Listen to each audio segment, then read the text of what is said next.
Sir, நான்காவது செய்தியாக இந்த நீட் கொஸ்டின் பேப்பர் வந்து லீக் ஆச்சு அப்படின்னு சொல்லி ஒரு பெரிய இஷ்யூவாக போயிட்டு இருந்தது. சோஷியல் மீடியாவில் எல்லாமே அது குறித்து தான் எல்லாரும் தங்களுடைய கருத்துக்களை வந்து பதிவு பண்ணிட்டு வந்தாங்க.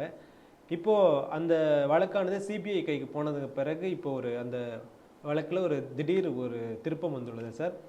இந்த கொஸ்டின் பேப்பர் லீக்கில் ஈடுபட்டது வந்து ஜார்க்கண்டில் இருக்கக்கூடிய ஒரு இஸ்லாமிய பள்ளி தான் அப்படின்னு சொல்லி இப்போ சிபிஐ வந்து அந்த பள்ளியில் இருக்கக்கூடிய முதல்வரான எக்ஸானுல் ஹக் மற்றும் துணை முதல்வர் இம்தியாஸ் ஆலம் அப்படிங்கிற 2 நபர்களை அதோடு சேர்ந்து மற்றும் 5 வந்து கைது பண்ணியிருக்காங்க சார் சிபிஐ. இந்த செய்தி எப்படி பார்க்குறீங்க?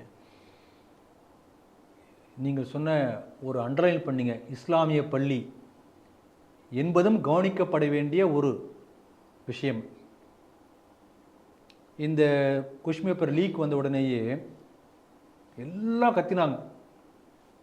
தமிழ்நாட்டில் என்ன வந்து சட்டசபையில் தீர்மானம் நிறைவேற்றிருக்காங்க, நீட்டு தேவையில்லை என்று எல்லா மாநில அரசுகளும் எதிர்க்கணும் சொல்லி தீர்மானம் போட்டிருக்காங்க.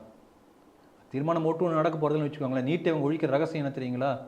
நீட்டு ஒழிக்கக்கூடிய ரகசியம், யாராவது பதவி ஏற்கும்போது உதயநிதி வாழ்க நீட் ஒழிக அப்படின்னு சொல்லி பதவி ஏற்கணும்.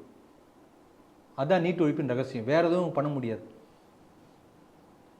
அப்போ இவங்க என்ன பண்ணுறாங்க, இப்போ ஜார்க்கண்டில் பிடிச்சிருக்காங்க.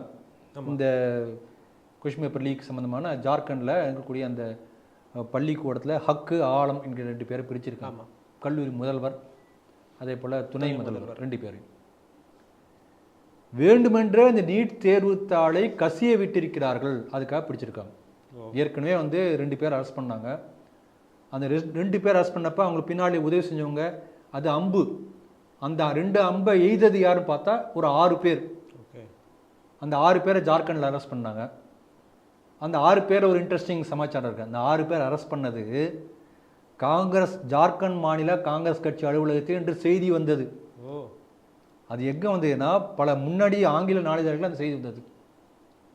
மறுநாளில் அதுக்கு வந்த கொஞ்சம் நேரம் கழிச்சே ஃபேக்ட் செக்குன்னு ஒன்று இருக்குது, உண்மை கண்டறியும் ஒரு அமைப்பு.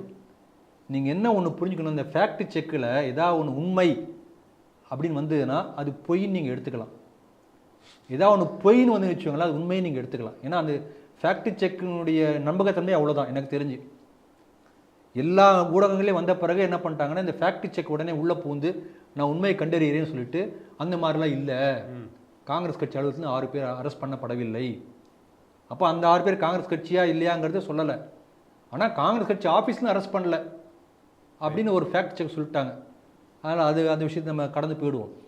இப்போ என்னன்னா இதே போல் பாருங்கள், நிறைய இந்த மாதிரி முரண்பாடு வந்து கொண்டே இருக்கும்.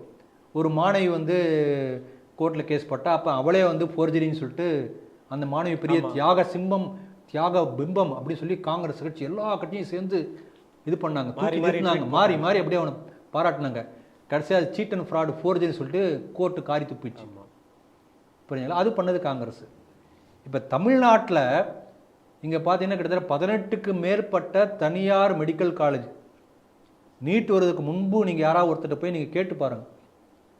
ஒரு மெடிக்கல் காலேஜில் ஒரு எம்பிபிஎஸ் சீட் வாங்கணும்னா சர்வசாதாரணமாக வந்து 1 கோடி 1.5 கோடி 1.25 கோடி 2 கோடி ஒரு சீட்டுக்கு. அப்போ ஒவ்வொரு ஆண்டும் எத்தனை 1000 கோடி வந்து சும்மா அட்மிஷன்லேயே வாங்க முடியும். யோசனை பண்ணுங்க. இந்த எம்பிபிஎஸ் எம்டி ஸ்பெஷல் கோர்ஸ் அதுக்குலாம் நிறையா காசு.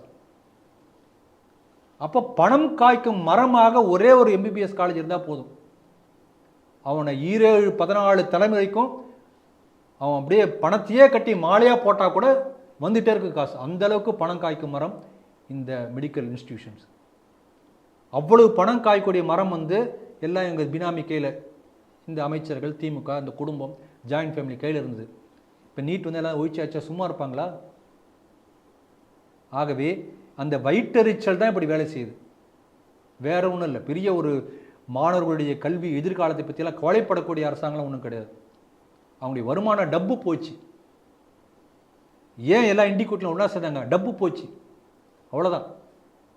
இப்போ எனக்கு என்ன சந்தேகம்னா, இந்த கைது பண்ணியிருக்காங்க இல்லையா இந்த ஹக்கு ஆலம், இவங்களும் 2 பேருடைய பண பரிமாற்ற நடவடிக்கைகளையும் வந்து சிபிஐ வந்து விசாரிக்கணும். ஏன்னா இந்தளவுக்கு பணம் காய்க்கக்கூடிய பணம் விளையாடக்கூடிய இடம் வந்து அதை வந்து உடைக்கிறதுக்காக எத்தனையும் சதி பண்ணியிருக்காங்க, தெளிவாக தெரியுது இல்லையா? அதனால் ஏதாவது பணம் சில கோடிகள்லையோ பல கோடிகள்லையோ இந்த மெடிக்கல் மாஃபியாக்கிட்டேருந்து அங்கே போயிருக்கா என்பதையும் பார்க்க வேண்டும்.